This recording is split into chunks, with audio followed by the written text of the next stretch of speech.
स्वागत है आप सभी का आपके ही अपने चैनल पर। आज की साखी का विषय है पुण्य। चलिए सुनते हैं आज की ये साखी। साध संगत जी, एकादशी से अगले दिन एक भिखारी एक सज्जन की दुकान पर भीख मांगने पहुंचा। सज्जन व्यक्ति ने उसे 2 रुपए का सिक्का निकाल कर दे दिया।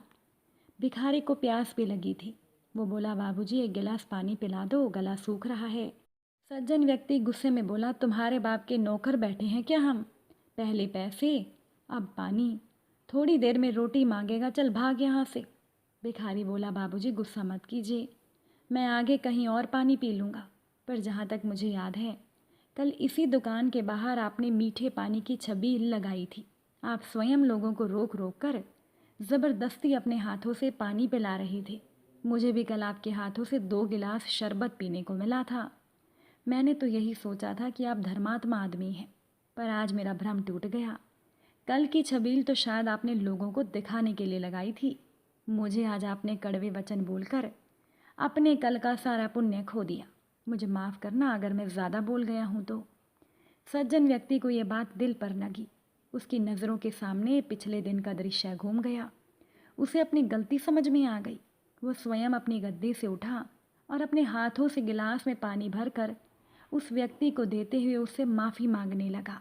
भिखारी ने कहा, बाबूजी मुझे आपसे कोई शिकायत नहीं, परंतु अगर मानवता को अपने मन की गहराइयों में आप नहीं बसा सकते तो 1-2 दिन किए हुए पुण्य व्यर्थ हैं। मानवता का मतलब तो हमेशा शालीनता से मानव और जीव की सेवा करना है। आपको अपनी गलती समझ में आ गई, ये आपके और आपके बच्चों के लिए अच्छी बात है। आप और आपका परिवार हमेशा स्वस्थ और दीर्घायु बना रहे, ऐसी मैं कामना करता हूँ। ये कहते हुए भिखारी आगे बढ़ गया। सेठ ने तुरंत अपने बेटे को आदेश देते हुए कहा, कल से 2 घड़े पानी दुकान के आगे आने जाने वालों के लिए ज़रूर रखे हों। अब उस व्यक्ति को अपनी गलती सुधारने पर बड़ी खुशी हो रही थी। साध संगत जी, केवल दिखावे के लिए किए गए पुण्य कर्म निष्फल हैं। सदा हर प्राणी के लिए आपके मन में शुभ कामना, शुभ भावना ही सच्चा पुण्य है। साध संगत जी, एक बार की बात है कि एक बहुत ही पुण्यात्मा व्यक्ति अपने परिवार के साथ तीर्थ के लिए निकला। कई कोस दूर जाने के बाद पूरे परिवार को प्यास लगने लगी। गर्मियों का समय था, आसपास कहीं पानी नहीं दिखाई दे रहा था। उसके बच्चे प्यास से व्याकुल थे। उसे समझ नहीं आ रहा था कि वो क्या करे। जो वो पानी अपने साथ लेकर आए थे वो भी ख़त्म हो गया था। एक समय ऐसा आया कि उसे भगवान से प्रार्थना करनी पड़ी कि हे प्रभु, अब आप ही कुछ करो। इतने में उसे कुछ दूरी पर एक साधु तप करता हुआ दिखाई दिया। व्यक्ति ने साधु के पास जाकर अपनी समस्या बताई। साधु बोले कि यहाँ से 1 कोस दूर उत्तर की दिशा में एक छोटी दरिया बहती है, जाओ जाकर वहाँ से पानी की प्यास बुझा लो। साधु की बात सुनकर उसे बड़ी खुशी हुई और उसने साधु का धन्यवाद किया। पत्नी और बच्चों की स्थिति नाजुक होने के कारण उन्हें उसने वहीं रुकने को बोला और खुद वो पानी लेने चला गया। जब वो दरिया से पानी ला रहा था तो उसे रास्ते में 5 व्यक्ति मिले जो बहुत प्यासे थे। अब उस पुण्यात्मा से उन 5 व्यक्तियों की प्यास देखी नहीं जा रही थी और उसने अपना सारा पानी उन प्यासों को पिला दिया। जब वो दोबारा पानी लेकर आ रहा था तो उसे 5 अन्य व्यक्ति मिले जो पहले की तरह प्यासे थे। उस पुण्यात्मा ने फिर अपना पानी उन 5 को पिला दिया। यही घटना बार बार हो रही थी। काफ़ी समय बीतने के बाद जब वो व्यक्ति लौट कर नहीं आया तो साधु उसकी तरफ चला गया। बार बार उसके इस पुण्य काम को देखकर साधु बोला, हे पुण्यात्मा, तू बार बार अपनी बाल्टी भरकर दरिया से लाता है और किसी प्यासी के लिए बाल्टी खाली कर देता है, इससे तुझे क्या मिल रहा है?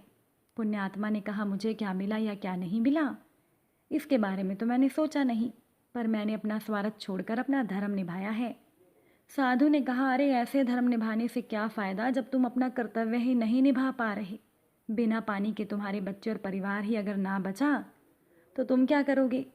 तुम अपना धर्म ऐसे भी निभा सकते थे जैसे मैंने निभाया।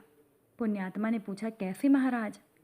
साधु ने कहा, मैंने तुम्हें दरिया से पानी लाकर देने के बजाय तुम्हें दरिया का रास्ता बता दिया। तुम भी उन सभी प्यासों को दरिया का रास्ता बता देते ताकि तुम्हारी भी प्यास मिट जाती और दूसरे लोगों की भी, पर किसी को अपनी बाल्टी खाली करने की ज़रूरत ना पड़ती। इतना कहकर वो साधु अंतर्ध्यान हो गए। उस व्यक्ति को, पुण्यात्मा को सब समझ में आ गया कि केवल स्वयं पुण्य कमाने में ना लगकर अपने कर्तव्य को निभाते हुए भी दूसरों को पुण्यों की राह दिखाएं। किसी का भी भला करने का सबसे सही तरीका ये है कि कि उसे परमात्मा और सच्चाई की राह दिखा दे। साथ संगत जी, हम खाली हाथ संसार में आते हैं और खाली हाथ ही जाते हैं। अगर हमारे साथ कुछ जाता है तो वो हमारे पुण्य होते हैं। एक कस्बे में एक सेठ रहते थे जो निसंतान थे, परंतु उनके पास पैसा बहुत था। पुरखों का परिवार कभी समृद्ध था, लेकिन अब परिवार के वंश वृक्ष के नाम पर एकमात्र पुष्प वो बचे थे। उन्होंने जीवन में कभी घमंड नहीं किया और संचित धन दौलत वो परोपकार में लगाते रहे। जब उनका अंतिम समय आया तो धर्मराज जी ने 2 यमदूत उन्हें लाने के लिए भेजे। यमदूतों को कहा गया कि सेठ जी के पुण्य कामों को देखते हुए उन्हें स्वर्ग लोक में आदर के साथ लाया जाए। दोनों यमदूत सेठ के पास पहुंचे और दरवाज़ा खटखटाया। सेठ जी के बाहर आने पर वो बोले, हम स्वर्ग के दूत हैं, पृथ्वी पर आप श्री के विचरण का समय पूरा हुआ। आपने जीवन भर अच्छे काम किए, अब समय आ गया है कि आप स्वर्ग लोक पधारें और अपने अर्जित पुण्यों का लाभ लें। सेठ जी दूतों को कुछ पल तक बिना पलक झपकाए देखते रहे। फिर उन्हें अपनी बड़ी हवेली और धन का भान हुआ। उनके मन में लोभ आ गया। वो सोचने लगे कि इतना पैसा छोड़कर कैसे जाऊं। स्वर्ग में तो आनंद मिलना ही है, क्यों ना यहीं रहकर अपने धन का उपभोग ही करूं, जो मैं अब तक नहीं कर सका। सेठ ने उन दूतों को कहा, मुझे थोड़ा समय दो ताकि मैं अपना काम निपटा लूं। दूतों ने कहा, सेठ जी, यदि आप अपने पैसे को लेकर चिंतित हैं तो निराश्रितों के कल्याण, शिक्षा, चिकित्सा और कन्याओं के कल्याण कार्यक्रमों के लिए समर्पित कर आप निवृत्त हो सकते हैं। आप स्वर्ग के आनंद लेने से चूकना मत। सेठ जी गिड़गिड़ाते रहे। उनके मन में बैठा हुआ लोभ उनकी मति भ्रमित कर रहा था। तो सेठ भले की बात कैसे सोचते। दूतों ने सोचा, संभवतः कोई ज़्यादा ही महत्वपूर्ण काम इस सेठ का रह गया होगा। तो दूतों ने धर्मराज जी से संपर्क किया।